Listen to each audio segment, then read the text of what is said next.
Je vous le disais à l'ouverture de ce journal, les déplacés des récentes attaques dans les territoires des Djougou et Irumu en Ituri, hébergés dans 2 sites à Bunia, vivent dans des conditions très précaires depuis leur arrivée. C'est un constat fait mardi dernier par notre correspondant sur place. Soucieuse dès sa part, la société civile de ce coin lance un SOS aux services humanitaires et au gouvernement congolais.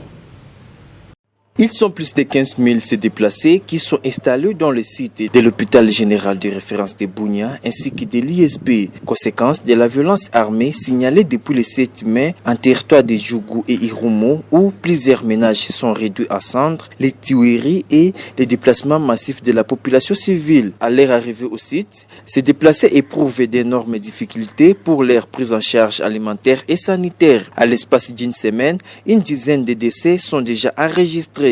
Pasteur Ignace Bingui, gestionnaire des sites de déplacés de l'hôpital général de référence de Bunia, et Noëlla Nyoloka de la société civile plaide pour l'assistance humanitaire en faveur de ces vulnérables. Toute personne, tout individu qui doit se déplacer de son milieu naturel ou habituel et aller là où il n'a pas planifié et venir dans des conditions vraiment dramatiques, certainement ça conduit à ce qu'on appelle la vulnérabilité.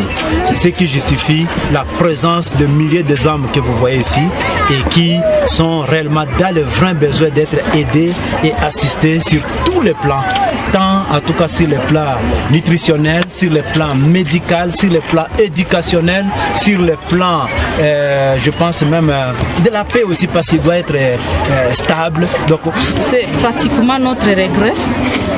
Nous ne voulons pas que ces personnes qui vivent dans les sites soient encore menacées d'autres maladies qui prévaut déjà en ville de Bunia. Notamment, il y a la maladie à virus Ebola, il y a le cas de rougeole qui sont enregistrés suite aux mauvaises conditions de vie, suite aux conditions sanitaires qui ne sont pas bien réunies. C'est pourquoi nous demandons au gouvernement provincial de chercher un espace favorable pour loger ces déplacés. Signalons que ces mêmes constats est observé dans les différents sites se trouvant à l'intérieur de la province de l'Ituri.